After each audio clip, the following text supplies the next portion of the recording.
A lot of people have switched to gluten-free options lately, and it's something that I did not believe in until I tried the Whole30 program for myself.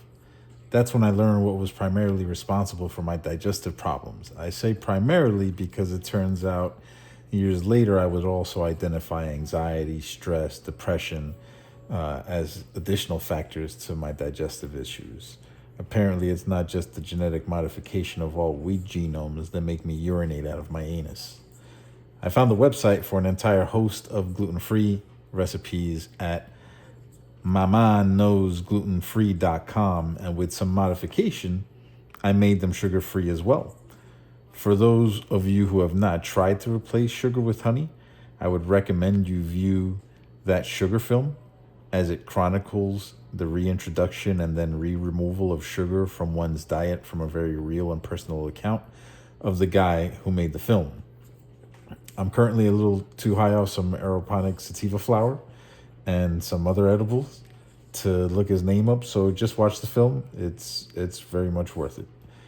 I replace sugar with about a 1 to 1.25 ratio of sugar to honey, and sometimes as much as 1 to 1.4 sugar to honey ratio for like smoothies that have like primarily strawberry, especially if they're not ripe strawberries. Then adding that extra honey, I find it to be much better of a smoothie.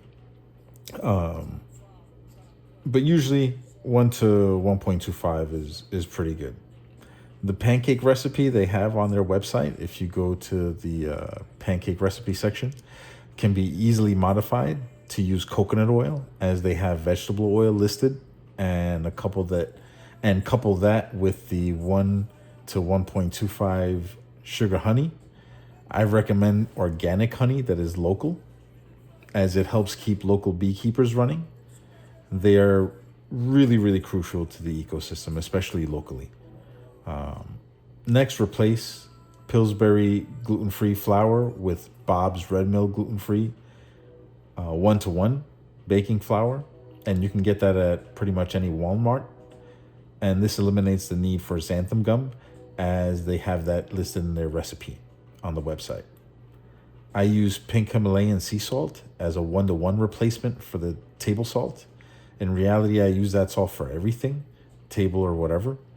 I also use Rumford baking powder, which is also available at Walmart, and that's gluten-free for a number of reasons, but just basically gluten-free. Any old almond milk you can use for the recipe. I do use eggs, so if you decide to replace eggs, then Bob's Red Mill has a really good gluten-free egg replacer. That would be a really good choice. Your new gluten frisky recipe will look like thisky.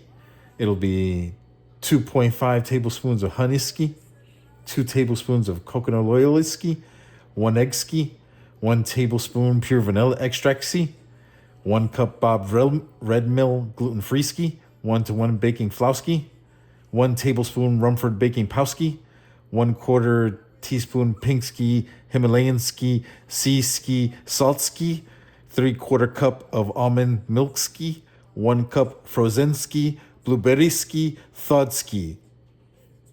And there you have it. That's the recipe. Mix well ski, cook until you get a golden ski color on each side ski, and enjoy ski with a 12-ounce ski of mango trees or guava trees. Ski.